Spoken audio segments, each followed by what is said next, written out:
Bonjour chers parents, bonjour chers amis les adolescents. Je suis Suzanne Mafo, experte en sciences de l'éducation, enseignante depuis 21 ans et mère d'enfants. Je viens vous donner les conseils pour encadrer vos enfants, assurer votre bien-être et le bien devenir de ces enfants, vous assurer une famille heureuse et sans conflit. Aujourd'hui, nous allons parler de l'encadrement de l'adolescent rebelle. Beaucoup de parents n'arrivent plus à s'en sortir parce que leur adolescent est devenu intenable. Il ne les respecte pas, il ne fait pas ses devoirs, il insulte tout le monde, il est hargneux. On n'arrive pas à comprendre pourquoi il n'arrête pas de bouder tout le monde. Si vous voulez voir les adolescents rebelles, vous devez assister à un conseil de discipline dans un établissement d'enseignement secondaire. Vous verrez dans la salle de conseil des jeunes misérables qui sont comme des justiciables devant les enseignants, les encadreurs et les surveillants dans la posture des juges. La salle de conseil est comme une vraie tribunal où les enfants essaient de justifier leurs mauvaises habitudes, de justifier leur égarement devant leurs encadreurs. Que faire, chers parents, si votre enfant se retrouve dans ce lot? La toute première chose que vous devez faire, c'est chercher à comprendre l'évolution de son corps et de son cerveau. À l'adolescence, l'enfant a un cerveau désordonné, un cerveau qui ne fonctionne pas normalement et ça crée des pulsions que lui, il ne peut pas contrôler. Au niveau de son corps, il y a les hormones de la reproduction qui le bousculent et créent des changements physiologiques. Vous allez voir avec la voix qui devient la voix du garçon qui devient grave, la poussée des seins chez la fille, les poils qui poussent, le corps qui prend du volume. Tout ça travaille l'enfant de l'intérieur et chamboule ses habitudes. Au-delà de ce qu'il vit dans son corps, l'enfant sera confronté à la pression extérieure, celle des parents et des enseignants, qui voudraient qu'il soit un enfant modèle qui respecte les règles prescrites pour la bonne marche de la société. Vous devez donc en tout premier lieu chercher à comprendre le fonctionnement de votre enfant parce que la chimie de son cerveau et les chamboulements de son corps créent des problèmes, changent ses habitudes et lui-même il ne se contrôle pas. Par la suite, vous devez apprendre à votre enfant à respecter les autres en commençant par vous-même. L'enfant ne naît pas respectueux.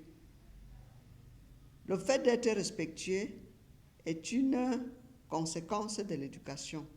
Il vous revient donc d'apprendre à votre enfant à respecter les autres en commençant par vous-même parce que vous êtes la première autorité qu'il a devant lui.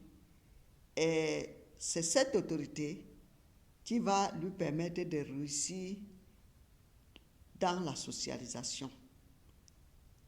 Vous devez aussi respecter l'intimité de votre adolescent. Les adolescents n'aiment pas que l'on s'introduise de façon désordonnée dans leur vie sexuelle. C'est ainsi qu'ils ne vont pas aimer que vous entrez dans leur chambre sans d'abord frapper à la porte. Ou bien, quand vous prenez un rendez-vous chez le gynécologue pour lui, sans lui dire au préalable pourquoi. L'enfant qui hier vous laviez, aujourd'hui ne veut même plus se déshabiller devant vous et ne veut même pas que vous lui parlez de sa petite ou de son petit ami. Il est réticent il veut que sa sexualité reste son jardin secret. Vous devez aussi élaborer des règles de fonctionnement familial que vous devez respecter tous les deux et chacun devrait connaître ce qui arriverait en cas de transgression de ces règles familiales. Ces règles s'imposent aussi bien à vous qu'à votre adolescent. Ainsi, si vous avez convenu qu'à table, pendant qu'on mange, personne ne doit prendre le téléphone, s'il arrive que vous, le père, vous prenez le téléphone, il faudrait que vous compreniez que la sanction là, c'est pour tout le monde. Vous devez aussi vous soumettre à la sanction. Et là, votre enfant comprendra que vous aussi, vous êtes failli et que la règle, la loi, s'impose à tout le monde. Vous devez dialoguer avec votre enfant. L'enfant a besoin d'être écouté. Ne l'étouffez pas. Laissez-le vous parler calmement et aller jusqu'au bout de son raisonnement. Laissez-le s'exprimer. Il a d'ailleurs plein de questions qui se bousculent dans sa tête et il aimerait que vous lui en apportiez des réponses. Si sur le terrain de la sexualité, il vous pose une question dont vous ne pouvez pas apporter la réponse, à laquelle vous ne pouvez pas apporter une réponse, une question que vous avez du gêne à discuter avec lui, vous pouvez lui conseiller une revue scientifique qui parle de la sexualité et qui met un point d'honneur sur ces aspects sociaux, psychologiques et physiologiques. Vous devez choisir un bon moment pour parler à votre enfant. Lorsqu'il est tendu, agité, nerveux, vous ne devez pas lui parler en ce moment parce qu'en fait, il ne comprendra pas et vous aussi, vous aurez perdu votre temps. Attendez qu'il revienne dans le calme et parlez doucement de ce qu'il a fait de mauvais. Faites repasser le film de ce qu'il a fait devant lui pour qu'il voie ce qu'il a fait et pour qu'il voie ce qu'il aurait dû faire avec vous. Ça va lui permettre de prendre une bonne décision pour rectifier le tir les prochaines fois. Vous devez choisir dans le moment, bien choisir dans le moment pour avoir une conversation avec votre enfant. Vous devez aussi avoir un discours cohérent en tant que parent de l'enfant. Le père et la mère doivent parler dans le même sens, donner les mêmes ordres. Il n'est pas admissible que le père donne un ordre et la mère vienne donner un contre-ordre. Les deux doivent fonctionner dans la même direction pour que l'enfant soit édifié de façon équilibrée. Si papa dit qu'on doit arrêter de voir la télé, qu'on doit éteindre le poste de télévision à 17h et commencer le travail, faire les devoirs, réviser les leçons, et l'enfant cherche à jongler, à voir maman pour négocier comment faire pour ne pas éteindre le poste de la télévision à 7h parce qu'il a quelque chose de particulier à voir, ça ne marche pas. Ça ne marche pas parce que l'enfant va en profiter pour devenir un garçon ou une fille rusée, tricheur, et vous manipulez à la suite. Ainsi, quand il sera grand, il va continuer à s'en sortir par la manipulation, la tricherie et la ruse.